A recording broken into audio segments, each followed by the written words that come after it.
ఇప్పుడే జీ5 app download చేయండి. చూడండి మీ ఫేవరెట్ టీవీ షోస్ ఎప్పుడైనా ఎక్కడైనా. నిజంగా దేవుణ్ణి వైపున్నాడు సీత. నువ్వు టైంకి ఇక్కడికి రాకపోయి ఉంటే నువ్వే మిథునవని ముఖర్జీ గారు చెప్పుండేవారు. మహాలక్ష్మి గారు నిలదీయడంతో పాపం ముఖర్జీ గారు చాలా ఇబ్బంది పడ్డారు సీత.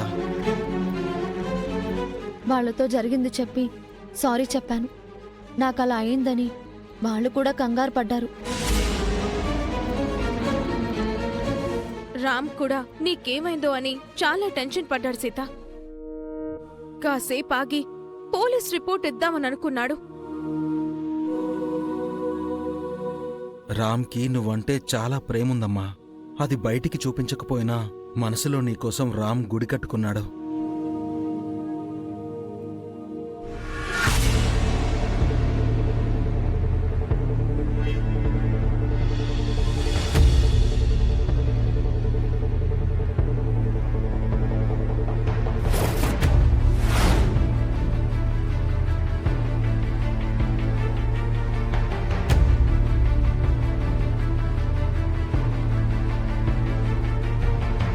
మీ ముగ్గురు ఇక్కడేం చేస్తున్నారు? తను సీత కాదత్తయ్య, సీతలా ఉండే మిథున. అవును రామ్, మాకు కూడా ఇప్పుడే తెలిసింది. మిథున అచ్చం సీతలాగే ఉంది. నేను సీతలా ఉండడం కాదు, సీతే నాలా ఉంది.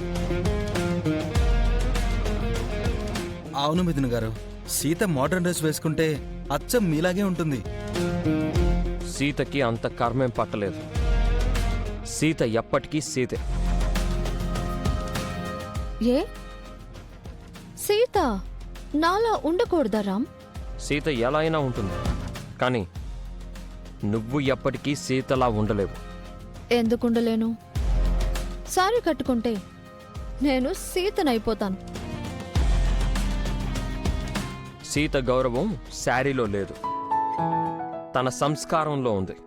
సీత గురించి అంత చెప్తున్నావు, తను కనిపించట్లేదంట కదా? లేదు మిథున, సీత ఇందాకే నాకు కాల్ చేసింది. సీత మీకు ఫోన్ చేసిందా అత్తయ్య? అవును రామ్, తనేదో పని మీద సిటీ అవుట్స్కట్స్ కు వెళ్ళిందంట. అందుకే తన ఫోన్ రీచ్ అవ్వట్లేదు. ఇందాకే రిటర్న్ అయిందంట. సో సీత సేఫ్ అన్నమాట. ఇక నువ్వు టెన్షన్ పడటం ఆపి రిలాక్స్ అవ్వు రామ్. నా సీత గురించి నాకెప్పుడూ టెన్షన్ లేదు. తను ఏ పరిస్థితుల్లో ఉన్నా సరే బయట పడగలదు.